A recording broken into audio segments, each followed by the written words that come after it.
Radhe Radhe everyone, आप सभी को करवा चौथ की बहुत बहुत शुभकामनाएं हमारे परिवार की ओर से। तो करवा चौथ व्रत में पूजा कैसे की जाती है, बहुत ही सरल विधि इस वीडियो में मैं आप सबके साथ शेयर कर रही हूँ। सबसे पहले आप जिस जगह पूजा करने वाले हैं उस जगह को आप हल्दी से या गाय के गोबर से आप जरूर लीप लें। करवा चौथ की पूजा शाम को प्रदोष काल के समय की जाती है। तो चौक पूरने के बाद मैंने थोड़े से चावलों का आसन देकर इसके ऊपर मैं पटा बिछा लूंगी। उसके बाद जो है ना लाल कलर का आपको कपड़ा बिछाना है, क्योंकि ये सुहाग की पूजा है तो इसमें लाल कलर ही ज्यादातर यूज किया जाता है। इसके बाद गौरी गणेश को मैंने विराजमान कर दिया है। अगर आपके पास गौरी गणेश ना हो तो आप सिपाड़ी के रूप में भी गौरी गणेश का यूज कर सकते हैं। इसके बाद जो है ना आपको करवा तैयार करना है। तो दो तरह के करवा आते हैं, एक मिट्टी का करवा आता है और एक शक्कर यानी मीठा वाला करवा आता है। तो मिट्टी वाले करवे के ऊपर इस तरह से आपको कलावा लपेट देना है, उसको कंठ तक आपको भर देना है, उसमें थोड़े से आपको चावलों के दाने डाल देने हैं।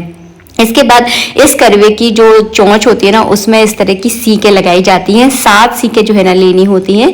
इसके बाद ये है मीठा वाला करवा। तो इस करवे में बतासे भर सकते हैं आप चाहें तो चीनी यानी शक्कर भर सकते हैं, आप चाहें तो सूखे मेवे भर सकते हैं।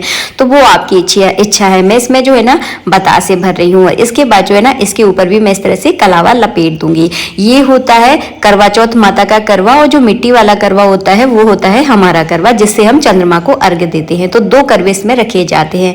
मीठे वाले करवा दान किया जाता है तो इसमें दक्षिणा आप जरूर रख दें। इसके बाद जो है ना जो मिट्टी वाला करवा है उसके ऊपर आपको मिठाई रखनी है। आप कोई भी मिठाई रख सकते हैं, आपने घर में बनाई है या मार्केट से लेकर आए हैं, या घर में भी कुछ आपने मीठा बनाया है तो इसके ऊपर मिठाई जो है ना रखा जाता है। तो इस तरह से जो है ना दोनों आपके करवे तैयार हो जाएंगे। इसके बाद जो है ना आपको पूजा स्टार्ट करनी है। तो पूजा शुरू करने से पहले पूजा में जलाया जाता है दीपक। तो यहाँ पर मैंने पीतल का दीपक में अच्छे से घी भर लिया है, क्योंकि ये पूजा का दीपक है। तो थोड़ी देर तक जो है ना कम से कम जब तक आप चंद्रमा की पूजा कर रहे हैं तब तक ये दीपक जो है ना चलते रहना चाहिए।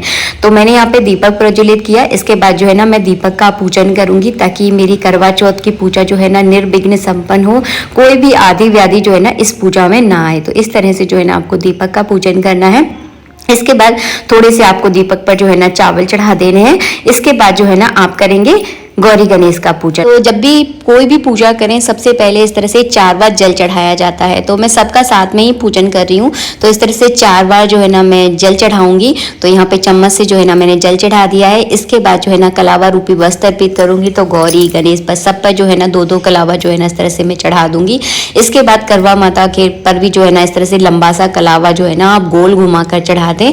अगर आप करवा चौथ माता के लिए चुन्नी लेकर आए हैं तो उन्हें चुन्नी उड़ा दें। इसके बाद जो है ना तिलक करूंगी। तो मैं रोली से जो है ना गौरी गणेश पर इस तरह से टीका कर दूंगी, और उसके बाद जो है ना मैं चावल चढ़ा दूंगी। सेम इसी विधि से आपको जो है ना करवा चौथ माता पे भी जो है ना तिलक करना है। करवा चौथ माता का कैलेंडर आपको मार्केट में मिल ही जाएगा, बहुत ईजिली मिल जाएगा, क्योंकि ये पूजा जो व्रत जो है ना बहुत ज़्यादा किया जाता है और बहुत उत्साह जो है ना महिलाओं के अंदर होता है इस उत्सव को लेकर। कल मैं मार्केट गई थी, एक वहाँ बात आपको बताती हूँ।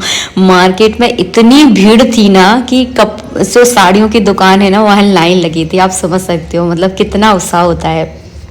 इसके बाद जो है ना आपको करवे का भी जो है ना पूजन करना है। तो रोली चावल से जो है ना मैं दोनों करवों का इस तरह से पूजन कर दूंगी। आप चाहें तो करवे पर जो है ना स्वास्तिक भी बना सकते हैं। इसके बाद जो है ना मिठाई का भोग लगाया जाता है। तो मैंने यहाँ पे मिठाई का भोग लगा लिया है। जो भी आप करवा चौथ के दिन जो भी आप भोजन बना रही हैं, कुछ भी मीठा बना रही हैं, उसका भोग जरूर लगाएं। इसके बाद जो है ना ये होता है सुहाग का सामान, जो कि बायने का सामान जिसे कहते हैं, जो कि अपनी सास ननद या अपने किसी मानधान के लिए निकाला जाता है।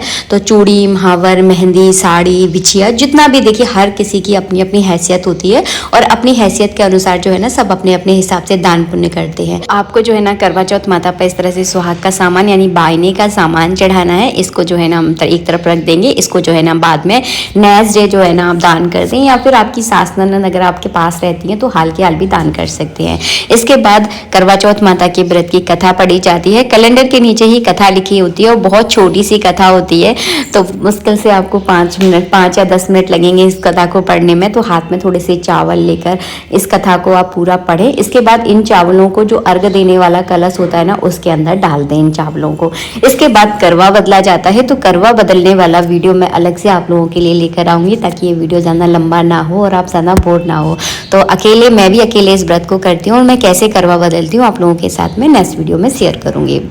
इसके बाद जो है ना करवा चौथ माता से सुहाग लिया जाता है। तो आपको एक रोली की डिब्बी लेनी है और इस तरह से जो है ना करवा चौथ माता पर इस तरह से रोली चढ़ानी है, मतलब सिंदूर चढ़ाना है और इस सिंदूर से जो है ना अपनी पूरी मांग भर लेनी है। तो ऐसा जो है ना आपको 3 बार करना है। इस तरह से अपनी चूड़ियों पर भी जो है ना थोड़ा सा सिंदूर लगा देना है, इसे चूड़ियों का पूजन करना कहते हैं। तो इस तरह से जो है ना बहुत सरल तरीका आपको बता रही हूँ, बेसिक सा तरीका। आप जितने वीडियो करवा चौथ के देखोगे ना आपके मन में उतना ही ज़्यादा कन्फ्यूज़न होगा। तो ये एक साधारण सी पूजा आप लोगों के साथ शेयर की है ताकि अगर आपके मन में कोई कन्फ्यूज़न है तो वो कन्फ्यूज़न बिल्कुल भी ना रहे। इसके बाद छोटा सा आपको होम करना कहते हैं इसे, यानी अग्नि में भोग लगाना कहते हैं। तो मैंने यहाँ पे अग्नि प्रज्वलित कर ली है और इसमें जो है ना अग्नि का सबसे पहले मैं पूजन कर दूंगी रोली चावल से। उसके बाद जो है ना अग्नि में इस तरह से गौरी गणेश के नाम की आहुति देने के बाद जो है ना अग्नि में 5 बार करवा चौथ माता के नाम का, गौरी गणेश के नाम का, सबके नाम का जो है ना भोग लगा देना है। इसके बाद आपको जल का अर्घ्य देना है। ये पूजा प्रदोष काल में ही की जाती है, ये तो मैं आप सबके साथ शेयर कर चुकी हूँ। इसके बाद जो है ना आपको इस तरह से घी का जो है ना आचमन करवाना है और इसके बाद की जाती है आरती। इस पूजा को बिल्कुल सज धज के की जाती है, मतलब आपको बढ़िया से 16 श्रृंगार करनी है क्योंकि ये सुहाग की पूजा है तो इसमें श्रृंगार करना बहुत ज़रूरी होता है। आप चाहें तो अपनी शादी की साड़ी पहन सकते हैं, आपकी शादी का कोई लहंगा है तो उसे भी आप पहन सकते हैं क्योंकि ये पूजा जो है ना सुहाग की लंबी उम्र के लिए की जाती है। इसके बाद मैं एक थाली में स्वास्तिक बना रही हूँ और इसमें थोड़े से चावल रखकर जो है ना मैं करूँगी आरती। तो आप चाहें तो दूसरा दीपक भी प्रज्वलित कर सकते हैं आरती के लिए। आप चाहें तो जो दीपक हमने शुरू में जब प्रज्वलित किया था आप उससे भी आरती कर सकते हैं। तो ये ऑप्शनल है, आपकी मर्जी है कि आप कौन से दीपक से आरती करना चाहते हैं। तो मैं तो इसी दीपक से कर देती हूँ। तो यहाँ पर मैं करूँगी आरती। करवा चौथ माता की अगर आपको आरती नहीं आती है तो आप जो है ना गणेश जी की आरती भी कर सकते हैं क्योंकि गणेश जी की आरती तो हम सबको आती है ना। तो इस तरह से जो है ना आरती कर ले। अगर आपको आरती गाना नहीं आता तो 7 बार जो है ना इस तरह से, जैसे कि मैं प्लेट, जैसे कि घड़ी घूमती है ना उस दिशा में आपको इस तरह से 5 बार या 7 बार जो है ना दीपक को घुमा कर जो है ना जल का अर्घ्य देना है। तो अपने थोड़े सीधे हाथ में थोड़ा सा जल लेकर इस तरह से घुमा कर, जैसे कि मैं आपको घुमा कर बताऊंगी, इस तरह से आपको घुमाना है और जल को अपने ऊपर छिड़क देना है। चंद्रमा के उगने के बाद जो है ना चंद्रमा का पूजन किया जाता है और मिट्टी वाले करवे से चंद्रमा को अर्घ्य दिया जाता है और ये सीके भी जो है ना चढ़ाई जाती हैं ताकि आपके सुहाग को कभी किसी की नज़र ना लगे। नज़र उतारने के लिए सीके चढ़ाई जाती है और मीठा वाला करवा जो है ना दान किया जाता है। आशा करती हूँ वीडियो अच्छा लगा होगा। जय श्री राधे राधे राधे।